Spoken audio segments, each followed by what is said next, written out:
আসসালামু আলাইকুম। আজকে আমি আর আমার বোন চলে যাচ্ছি এয়ারপোর্টে খুব কাছে থেকে বিমান দেখার জন্য। বিশ্বাস করেন, মাথার উপর দিয়ে এত কাছে থেকে বিমান যাবে ভাবতেই পারিনি। প্রথমে আমরা ট্রেনে টিকিট কাটলাম, তারপর কিছুক্ষণ অপেক্ষা করে ট্রেনে চলে গেলাম উত্তরা। সেখান থেকে নেমে একটু হেঁটে একটা টেসলা নিয়ে রওনা দিলাম এয়ারপোর্টের দিকে। যাওয়ার পথে একটা রেস্টুরেন্টে বসে হালকা খাওয়া দাওয়া করলাম, তারপর শুরু হলো আসল মজা। কিছুক্ষণ অপেক্ষা করতে মাথার একদম উপর দিয়ে একটা বিশাল বিমান চলে গেল।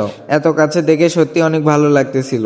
আমরা দ্রুত ভিডিও নেওয়ার চেষ্টা করলাম আর এভাবেই সুন্দর একটা দিন কাটিয়ে বাসায় ফিরে এলাম। আজকের ভিডিও এখানেই শেষ। Thank you for watching this video.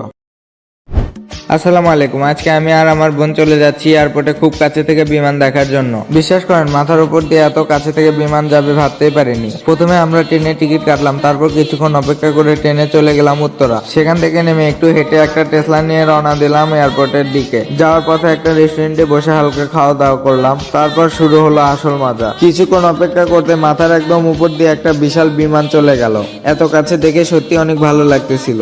আমরা দ্রুত ভিডিও নেওয়ার চেষ্টা করলাম আর এভাবেই সুন্দর একটা দিন কাটিয়ে বাসায় ফিরে এলাম। আজকের ভিডিও এখানেই শেষ। Thank you for watching this video.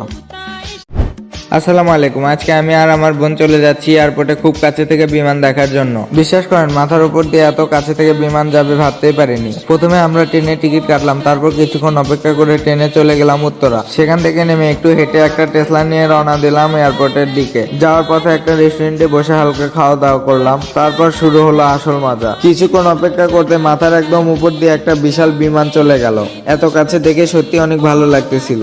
আমরা দ্রুত ভিডিও নেওয়ার চেষ্টা করলাম আর এভাবেই সুন্দর একটা দিন কাটিয়ে বাসায় ফিরে এলাম। আজকের ভিডিও এখানেই শেষ। Thank you for watching this video.